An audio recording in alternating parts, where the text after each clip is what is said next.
আজকের ব্যস্ত জীবনে আমরা হয়তো একসাথে বসে গল্প করার সময়টুকুও পাই না, কিন্তু এমনই কিছু খাবার আছে যেটা খেলে আবার সবাই এক টেবিলে এসে বসে। আর চিংড়ি পোলাও ঠিক তেমনই একটা অনুভূতি। ঘিয়ের গন্ধ আর গরম ভাতের ধোয়া আর আর এর সাথে মশলাদার চিংড়ির স্বাদ, সব মিলিয়ে যেন এক টুকরো সুখ। আজ আমি আপনাদের সঙ্গে শেয়ার করব খুব প্রিয় একটি রান্না, ঘরোয়া স্টাইলে তৈরি সুস্বাদু চিংড়ি মাছের পোলাও।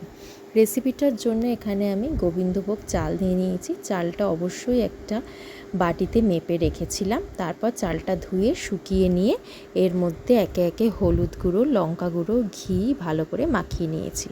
আর এপাশে চিংড়ি মাছগুলো একটু নুন হলুদ দিয়ে নিয়েছি। কড়াইতে সাদা তেল দিয়ে দিলাম। চিংড়ি মাছগুলো অবশ্যই ভালো করে ভাজতে হবে। এই রেসিপিটা যারা চিংড়ি মাছ খেতে ভালোবাসেন তারা তো বানাবেন, আর এর বাইরেও সবাই অবশ্যই বানিয়ে দেখবেন, কেমন লাগে আমাকে কমেন্ট করে জানাবেন।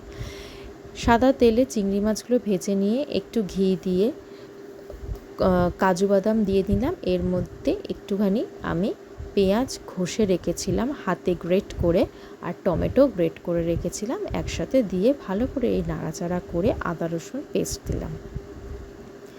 এর মধ্যে মশলা দিয়ে দিলাম জিরে গুঁড়ো, হলুদ গুঁড়ো, ধনে গুঁড়ো। এরপর ভালো করে কষে নিয়ে চিংড়ি মাছ আর কাঁচা লঙ্কা অ্যাড করলাম। মশলা মাখানো চাল এরপরেই আমি দিয়ে দিলাম। চাল আর চিংড়ি মাছ ভালো করে কষে নিয়ে এর মধ্যে স্বাদ মতো নুন, আর পোলাও তো মিষ্টি দিতেই হবে, সেই জন্য বেশ আন্দাজ মতো চিনি এখানে আমি মোটামুটি ব্যবহার করেছি। আপনারাও আন্দাজ করে চিনিটা দেবেন, কারণ পোলাও একটু মিষ্টি খেলেই ভালো লাগে। আর যে বাটির মাপ করে আমি চাল নিয়েছিলাম সেই বাটির মাপে 1.5 বাটি আমি জল দিয়ে দেবো। আপনারাও সেই মেজারমেন্টে জল দেবেন, তাহলে কিন্তু পোলাওটা ভালো ঝরঝরে হবে। জল যদি একটুও বেশি হয়ে যায়, পোলাওয়ের চাল তো গলে যাবেই, তারপরে কিন্তু পোলাওটা ঝরঝরেও হবে না। মোটামুটি আমার এখানে পোলাওটা রেডি হয়ে আসছে। আমি একটু চাপা দিয়ে দিয়েছিলাম, দেখুন কতটা ঝরঝরে হয়ে এসছে। এখনও একটু জলভাব আছে।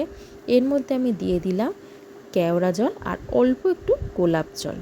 এর মধ্যে কিন্তু আপনারা অবশ্যই মিঠা আতরও অ্যাড করে দেবেন। শেষে একটু টেস্টের জন্য আমি ধনেপাতা ছড়িয়ে দিলাম। ভালো করে নাড়াচাড়া করে, গন্ধ তো বাড়ি মোমো করছে, ভীষণ সুন্দর খেতে হয়েছিল। আপনারা বাড়িতে বানিয়ে অবশ্যই আমাকে কমেন্ট করুন, আর চ্যানেলটি সাবস্ক্রাইব করুন। এরম আরও সুন্দর সুন্দর নতুন নতুন ইজি প্রসেসের রান্না দেখার জন্য। দেখুন পোলাওটা কীরম ঝরঝরে হয়েছে। কথা বলতে বলতে কিন্তু পোলাওটা আমার একদম রেডি হয়ে গেছে। এবার খাওয়ার টাইম হয়ে গেছে।